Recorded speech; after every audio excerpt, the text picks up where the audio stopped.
The idea that the West is founded on is that the human soul confronts the potential of chaos and generates habitable order out of it.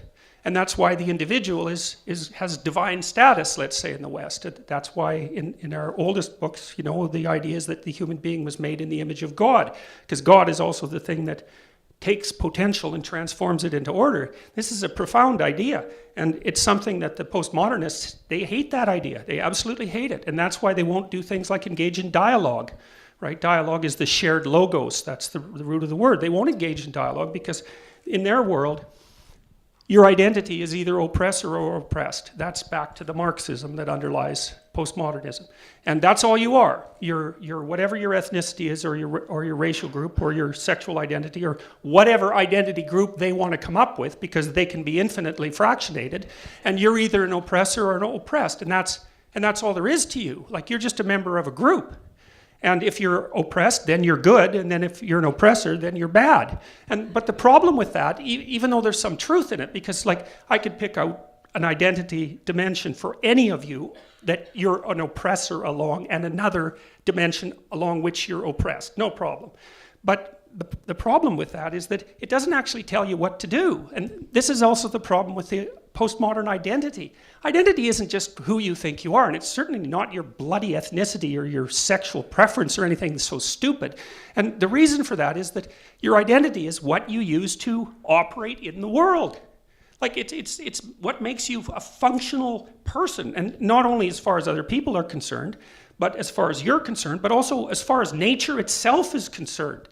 Like, an identity is more like the toolkit that you use to operate in the world.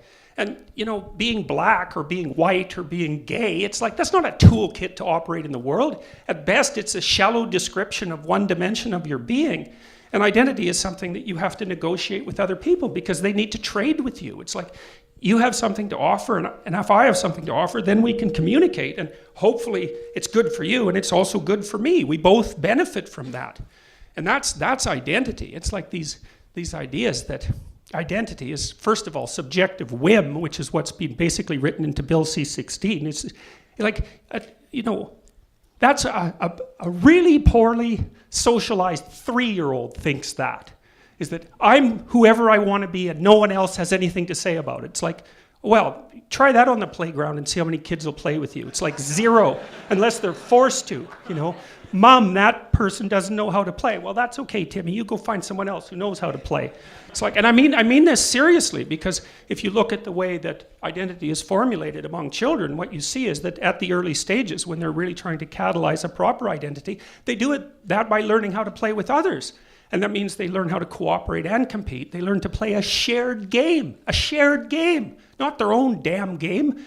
And, one of the things that Bill C-16 basically says is, well, I have a game and it can change whenever it wants, and unless you follow the damn rules, then we're going to bring the full force of the law against you. It's like, what good is that? It isn't even going to help the people that this bill purports to help. It won't help them at all. It's another reason why I object to it, because the damn policies that underlie Bill C-16 are so muddle-headed and idiotic that they even invalidate the arguments that the people who are looking for protection use to validate their own identities. So, for example, lots of the trans people believe that they were born in the wrong body. Well, that's a biological argument, but the law, the way it's set up now, says that there's no relationship whatsoever between biology and gender identity. So that's the end of that argument. No, you can't be a man born in a woman's body because that's a biological argument.